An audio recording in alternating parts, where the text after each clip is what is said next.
दिल्ली की जनता के लिए राहत के दो बड़े फैसले। बीजेपी ने यूजर चार्ज हटाने का ऐलान किया। प्रॉपर्टी टैक्स में राहत के लिए आई अमनेस्टी स्कीम, एक साथ 5 साल का टैक्स देकर बाकी बकाया होगा माफ।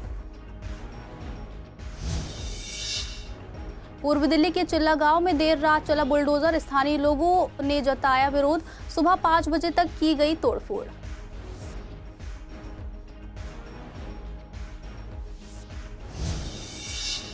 यमुना पार में कई जगह चल रहे हैं अवैध ई रिक्शा चार्जिंग स्टेशन। 8 घंटे की चार्जिंग के लिए वसूले जाते हैं 100 से 200 रुपए। चार्जिंग से बना रहता है आग लगने का खतरा।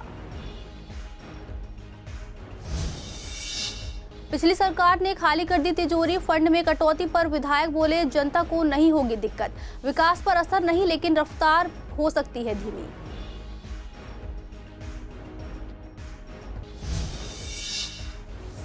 नंदनगरी इलाके में एक घर में सिलेंडर में लगी आग। घर में होता था फास्ट फूड का काम। आग में किसी के घायल होने की नहीं है खबर।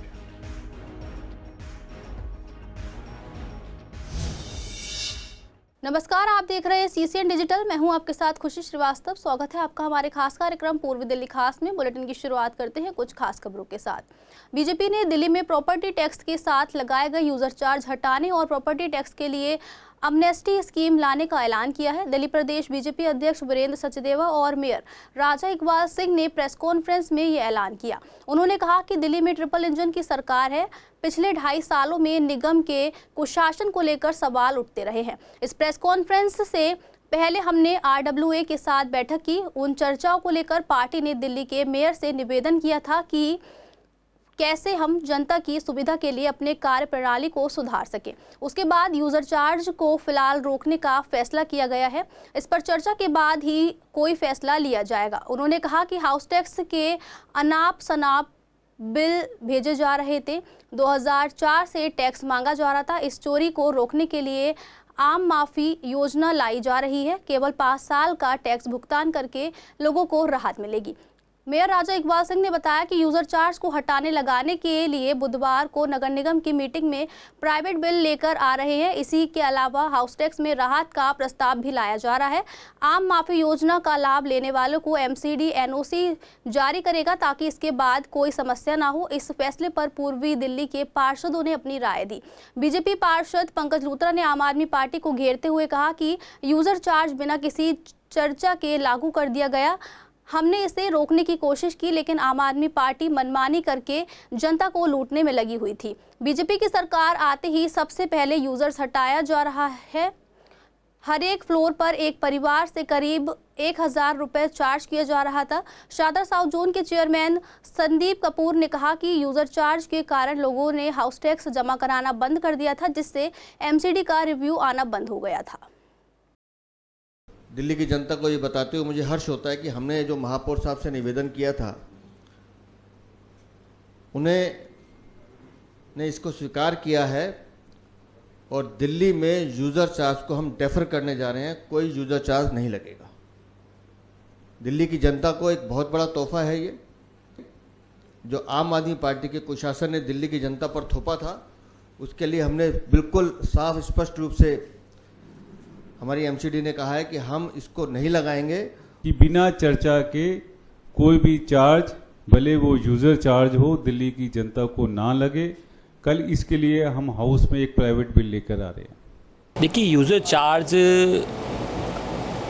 जो 2.5 साल से दिल्ली में बैठी निकम्मी सरकार जो MCD में गलती से आ गई थी, उन्होंने एक चार्ज लगा दिया था कि हर व्यक्ति पर, हर फ्लोर पर कम से कम मिनिमम 1000 रुपये पर आदमी को देना पड़ेगा।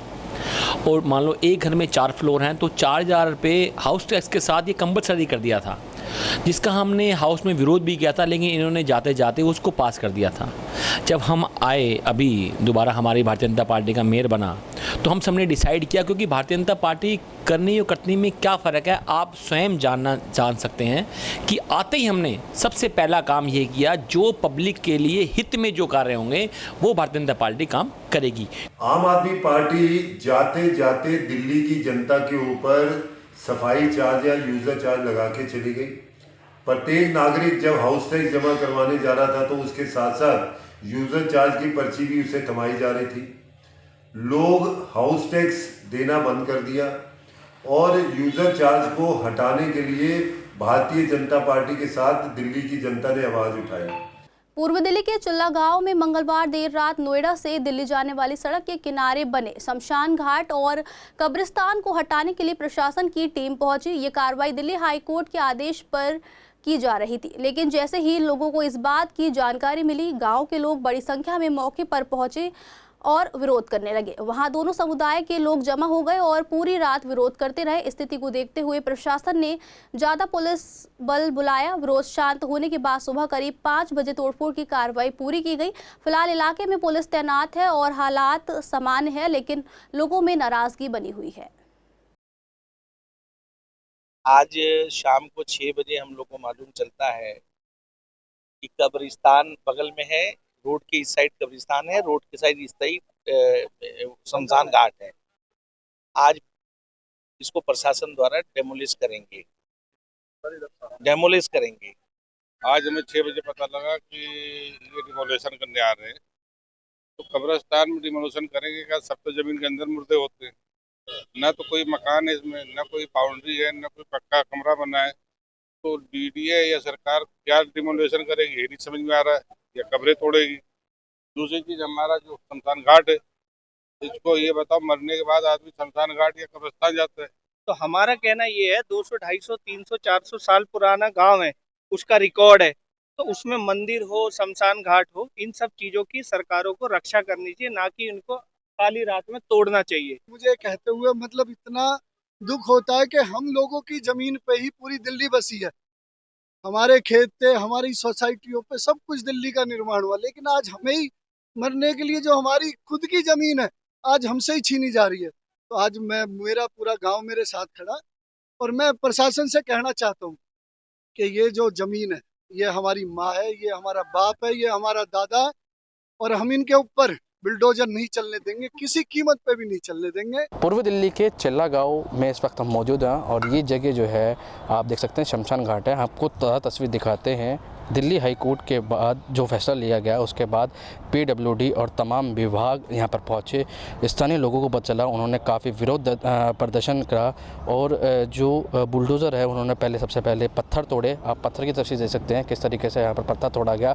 शमशान घाट के ऊपर जो टीन है वो तोड़ी गई और कई जो अवैध बन रहा था वो भी तोड़ा गया। मैं आपको वो तस्वीरें भी दिखाऊंगा। और इसके ठीक जो है 200 मीटर पर कब्रिस्तान है, उस पर भी कार्रवाई की गई, जिसके बाद जो लोग हैं और भड़क गए। आप देख सकते हैं कि यहाँ पर अतिक्रमण था और अतिक्रमण को भी हटाया गया। अवैध कब्जा भी यहाँ पर किया हुआ था, वो भी हटाया गया। भारी विरोध के बाद पुलिस बल को और बुलाना पड़ा, जिसके बाद ये कार्रवाई की गई। वीडियो जर्नलिस्ट महेंद्र बोरा के साथ मोहित शर्मा, सीसीएन डिजिटल, दिल्ली। विश्वासनगर की भीमगली में ई रिक्शा की चार्जिंग के दौरान लगी आग में एक महिला की मृत्यु हो गई और पूरा परिवार बेहोश हो गया। यमुना पार्क के कई हिस्सों में इसी तरह के अवैध चार्जिंग स्टेशन चल रहे हैं। सीसीएन संवाददाता ने इस संबंध में पड़ताल की तो हैरान करने वाली सच्चाई सामने आई। पूर्व दिल्ली के फर्श बाजार थाने के अंतर्गत आने वाली भीकम सिंह कॉलोनी में कई जगहों पर अवैध ई रिक्शा चार्जिंग स्टेशन चलाए जा रहे हैं। गली नंबर 10 में करीब 30 से 40 ई रिक्शा रोज खड़े रहते हैं और चार्जिंग की जाती है। आपको बता दें कि पहले भी इसी इलाके में शॉर्ट सर्किट की वजह से करीब 20 ई रिक्शा जलकर खाक हो चुके हैं, लेकिन उसके बावजूद प्रशासन की ओर से कोई कार्रवाई नहीं हुई। गली नंबर 5 में भी 10 से 20 ई रिक्शा चार्जिंग के लिए खड़े रहते हैं। यहाँ पर भी बिना किसी अनुमति के चार्जिंग स्टेशन चल रहा है। जानकारी के अनुसार एक ई रिक्शा को चार्ज करने में 6 से 8 घंटे लगते हैं और इसके लिए ड्राइवरों से 100 रुपये से 120 रुपये तक वसूले जाते हैं। इलाके में बढ़ते खतरे के बावजूद प्रशासन की कोई नज़र नहीं है, जिससे लोगों की सुरक्षा को खतरा बना हुआ है। स्थानीय लोगों की मांग है कि इन अवैध चार्जिंग स्टेशनों पर जल्द से जल्द कार्रवाई की जाए। पूर्व दिल्ली में लगातार अवैध रिक्शे में चार्जिंग पॉइंट को लेकर कहीं ना कहीं हादसे बढ़ते जा रहे हैं और इस वक्त हम मौजूद हैं विश्वास नगर गली नंबर 10 में, जहां पर अवैध रूप से जो है ई रिक्शा चार्जिंग होती है। जैसा कि आप देख सकते हैं कि यहां पर कम से कम लगभग जो है 40 ई रिक्शे यहाँ पर होते हैं और यहीं से ही जो है चार्जिंग होती है। आपको बता दें कि ख़ास बात यह है कि इससे पहले भी यहाँ पर जो है आग लगी थी, जिस वजह से 20 रिक्शे जलकर खाक हुए थे। उसके बावजूद यहाँ के जो ओनर हैं उसके ऊपर जो है मुकदमा दर्ज हुआ था और अभी की फ़िलहाल स्थिति आप देख सकते हैं कि अभी भी 20 रिक्शे यहाँ पर हैं जो चार्जिंग हो रहे हैं और उसके बाद अपनी अपनी मंजिल की तरफ दोबारा चले जाते हैं। विश्वास नगर की अगर बात की जाए तो गली नंबर 5 में भी इस तरीके की जो है रिक्शे खड़े होते हैं और अवैध रूप से जो है चार्जिंग पॉइंट यहाँ पर लगाकर जो है चार्ज किए जाते हैं ई रिक्शे। फ़िलहाल अब देखने वाली बात होगी क्या प्रशासन इसके ऊपर कार्रवाई करता है या नहीं करता है। वीडियो जर्नलिस्ट महेंद्र बोरा के साथ मोहित शर्मा, सीशन डिजिटल, दिल्ली। दिल्ली में सीएम रेखा गुप्ता की अगुवाई वाली बीजेपी सरकार ने बड़ा फैसला लेते हुए विधायकों को मिलने वाले लोकल एरिया डेवलपमेंट फंड में भारी कटौती की है। अब तक हर विधायक को सालाना 15 करोड़ रुपए मिलते थे, लेकिन अब ये रकम घटाकर 5 करोड़ रुपए कर दी गई है। इस मुद्दे पर बात करते हुए पूर्व दिल्ली से बीजेपी विधायक ओम प्रकाश शर्मा ने कहा कि ये फैसला सरकार के हक में है। उन्होंने कहा कि पिछली सरकार ने तिजोरी को इस कदर लूटा कि अब हालात ऐसे बन गए हैं। हालांकि उन्होंने ये भी माना कि फंड में कमी का असर विकास कार्यों पर जरूर पड़ेगा, लेकिन कोई काम रुकेगा नहीं। वहीं विधायक संजय गोयल ने कहा कि बजट विधायक निधि को कम किया गया है, लेकिन 5 करोड़ भी एक विधानसभा क्षेत्र के लिए पर्याप्त है। क्षेत्र में इस फंड के अलावा भी सरकार द्वारा खर्चा किया जाता है। संजय गोयल ने कहा कि विकास दिल्ली सरकार की ओर से हो या विधायक निधि से, हर एक विधानसभा में विकास जरूर होगा। देखिए, कम होने से विकास में कहीं ना कहीं दिक्कत आएगी, लेकिन हमें ये भी देखना होगा कि पिछले 12-13 साल से आम पार्टी का जो नंगा लूट खसोट का जो कार्यक्रम चला है, उससे सरकारी खजाने के उसमें कमी आई है। चीज़ों को रिस्ट्रक्चर किया जा रहा है। अभी 5 करोड़ रुपए रिलीज किया है। हम मुख्यमंत्री महोदया से और लोगों से बात करके इसको बढ़ाने का प्रयास करेंगे। और मैं आपके लोकप्रिय चैनल के माध्यम से कहना चाहता हूं कि हम किसी भी कीमत पर विकास कार्यों में इन चीज़ों को बाधक नहीं बनने देंगे। पिछली बार कितना फंड मिला था? ये तो अलग अलग समय पे अलग अलग होता है। पिछली बार 15 करोड़ था, तो सामूहिक रूप से भी कुछ आता है, कुछ इंडिविजुअल रूप से आता है। तो इसका समायोजन, अभी सरकार बनी है, पिछली सरकारों के जो पाप हैं उनको धोने में लगी हुई है। खजाने के ऊपर प्रेशर है। जैसे जैसे वो प्रेशर रिलीज होगा, इसी तरीके से जो विधायक निधि है वो भी रिलीज होती जाएगी, ऐसा मेरा मानना है। सिर्फ और सिर्फ वो चुनावी उनकी घोषणा थी कि हम ये काम करेंगे दिल्ली में, तब्दील करेंगे, क्योंकि ये भ्रष्टाचारी लोग थे। उन्होंने इतनी सारी देनदारियाँ छोड़कर गए हैं कि उनको भरने में ही हमें कई साल लग जाएंगे, अभी हम आपको बताएं। और 5 करोड़ रुपए भी कम नहीं होते। 5 करोड़ रुपए में जो विकास के कार्य हैं, और उसके अलावा भी अनेक योजनाओं के तहत फंड आता है, जिसमें सरकार खुद स्वयं काम करेगी। मैं समझता हूं कि दिल्ली का विकास नहीं रुकने वाला है। अभी देखिए, स्वयं देख सकते हैं क्षेत्र के अंदर, मेरी विधानसभा में सारे PWD के नाले सफाई बड़ी तेज़ी से हो रहे हैं। पहले जो 10-10 साल तक सफाई नहीं हुई थी, वो सारी गंद निकाली जा रही है। जल भराव ना हो उसके लिए अंडरपास पर सफाई हो रही है। सारे उनके जो टैंक्स हैं जहाँ कलेक्शन पानी का होता है, उनकी सफाई हो रही है। और ये काम ऐसे हैं, बिना पैसे के हो सकते हैं क्या? वो पैसे से ही होंगे ना, सब टेंडर्स निकलते हैं उसके। अब जहाँ पानी गंदा आता है वहाँ पर पाइपलाइनें रिपेयर होकर पानी, साफ पानी आना चालू हो गया। तो बहुत सारे काम ऐसे हैं जो सरकार स्वयं कर रही है, और MLA फंड के माध्यम से हो या दिल्ली सरकार के स्वयं के फंड के माध्यम से हो, यदि उसकी कैलकुलेशन लगाई जाएगी, वो कई 15 करोड़ से जब मतलब ज़्यादा का फंड एक विधानसभा पर खर्च होने वाला है। उत्तर पूर्वी दिल्ली के नंदनगरी सब्जी मंडी इलाके में एक घर में सिलेंडर में आग लग गई। मौके पर तुरंत फायर ब्रिगेड की एक गाड़ी पहुंची और आग पर काबू पा लिया गया। पड़ोसियों ने बताया कि जिस घर में आग लगी वहां से फास्ट फूड का काम होता है।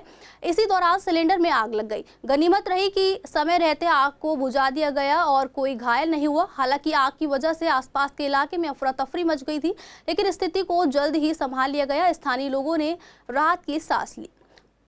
आग लग गई थी तो हम लोग तो अंदर बैठे हुए थे, तो एकदम देखा तो फिर फटाफट बोरा वोरा लेके आए। काफी डर हो गया, फिर भगाया, सबों को निकाला मैंने, सबको निकल जाओ भाई। फिर इधर बाइक वाइक भी खड़ी थी, बाइक को भी खींच दिया। हमने कहा कि हटाओ, सबों का गैस चूल्हा ही बंद करा दिया मैंने।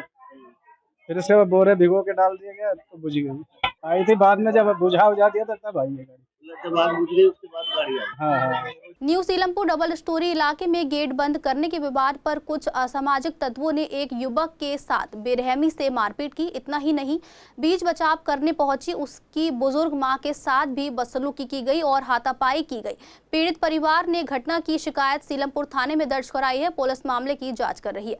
पीड़ित राजीव ने बताया कि सोमवार रात करीब 10 बजे वह अपनी गाड़ी से घर लौट रहे थे। जब वह पीछे के गेट पर पहुंचे तो गेट बंद मिला। इसके बाद कुछ युवकों ने उनकी गाड़ी को घेर लिया। युवकों ने सोसाइटी का गेट बंद करने को लेकर नाराजगी जताई और राजीव से बहस करते हुए उनके साथ मारपीट की। किसी तरह जान बचाकर वह घर पहुंचे और सारी घटना अपनी मां को बताई। राजीव की मां जब युवकों से बात करने बाहर आई तो उनके साथ भी धक्का मुक्की और बदतमीजी की गई।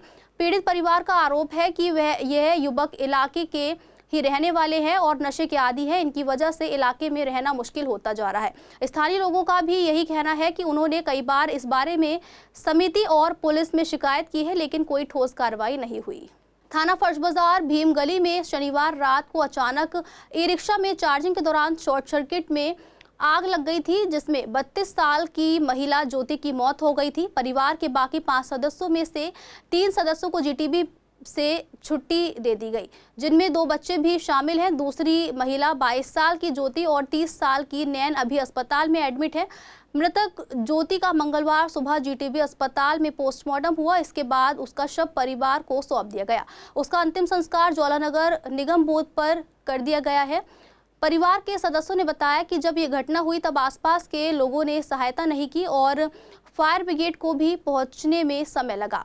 बड़ी मुश्किलों के बाद आग शांत हुई और उसमें महिला ज्योति और नवजात एक डॉगी को जान गंवानी पड़ी। परिवार ने बताया कि डॉगी ने मालिक को उठाने की कोशिश की क्योंकि महिला के पति सनी के हाथों पर कुत्ते की खरोच के निशान है, लेकिन आग के धुएं से दम घुटने के कारण से वह नाकाम साबित हुआ। हाँ, एक महिला की डेथ हो गई है। ये मेरी भांजी रहती है यहाँ पर। ई रिक्शा और साथ में बगल वाले घर में लगा हुआ था चार्जिंग पर, उसमें कोई आग वाग लगी है। ये लोग दोनों अपने घर में सो रहे थे। जब धुआं हुआ निकला है तब पता चला है किस तरह से। वहाँ भी एक इनके परिवार के लोग रहते हैं, मामा मामी वगैरह हैं, तो बच्चे भी थे। और एक हादसा ये है, और इस हादसे में हादसा कहीं भी हो सकता है, किसी के साथ भी हो सकता है। ये एक ऐसी घटना हुई है, वास्तव में इससे काफ़ी लोग दुखी हैं, हम लोग भी दुखी हैं। हाँ, सब सदस्य ठीक हैं, बस जो होना था वो उन्हीं के साथ ही हो गया है। धुएं की वजह से जो हादसा हुआ है, बाकी सब ठीक हैं परमात्मा की दुआ से। हाँ जी। थाना फर्श बाजार क्षेत्र में आने वाली भीम गली के अंदर चार्जिंग के दौरान एक रिक्शे में आग लग गई थी, जिसमें 6 लोग एक परिवार के जख्मी हो गए थे। फिलहाल एक जो महिला है जो अंडर कोमा में थी, वो उसका डेथ हो गई है। ज्योति नाम है उसका, 32 साल उम्र बताई जा रही है। फ़िलहाल मैं उसी जगह पे मौजूद हूँ, उनका साहब परिवार यहाँ पे मौजूद है। अपनी बता दें कि जीटीबी में पूरा परिवार एडमिट था, जिसमें से सनी जिसके 5% हाथ जख्मी हुए थे उसको डिस्चार्ज दिया गया था, और ज्योति जो 32 साल की है वो इस हादसे में शिकार हो गई। साथ ही के साथ अब जो 4 सदस्य बचे हैं, जिसमें 2 लड़कियाँ हैं छोटी, 2 महिलाएं हैं, वह अभी स्टेबल हैं। छुट्टी दोनों बच्चों को मिल चुकी है, और 2 जो महिलाएं हैं उनको 1 से 2 दिन जीटीबी में ही अभी एडमिट रहना पड़ेगा।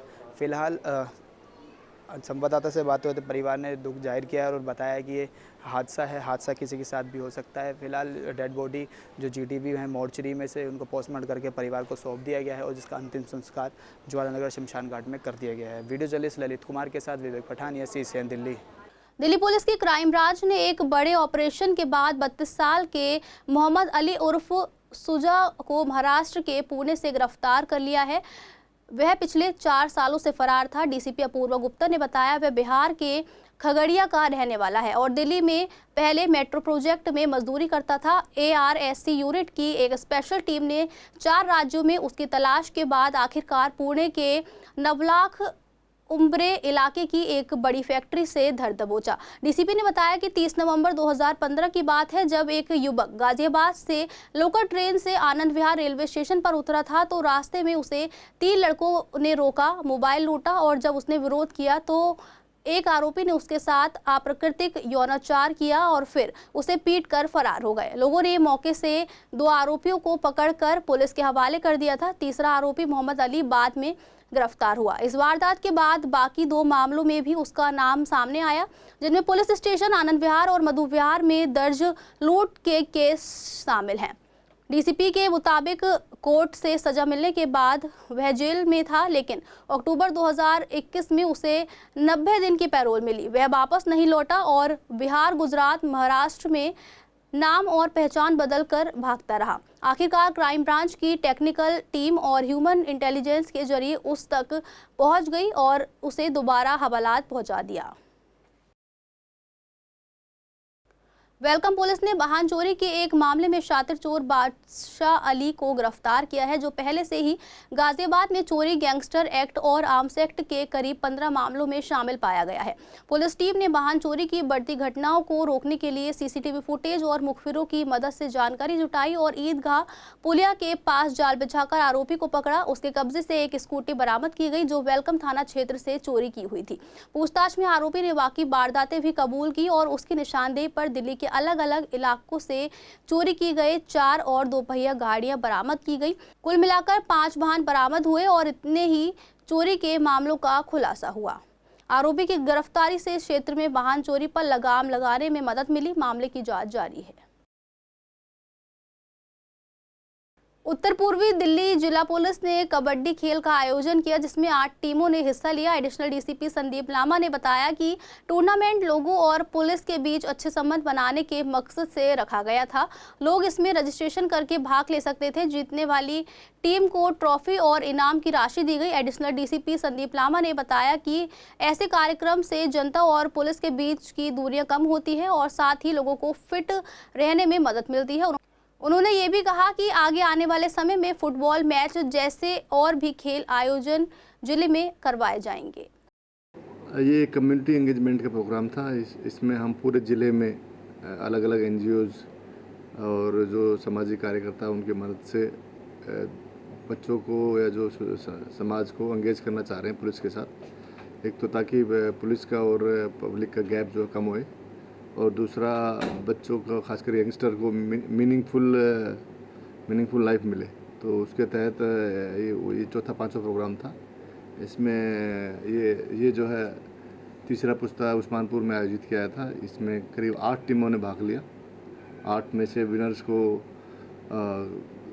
मेडल दिए गए और उनको कैश रिवार्ड भी दिए हैं। करीब दोनों टीमों को मिला के 21,000 रुपये कैश रिवार्ड दिए। फिलहाल के लिए पूर्वी दिल्ली खास में इतना ही। देखते रहिए CCN डिजिटल।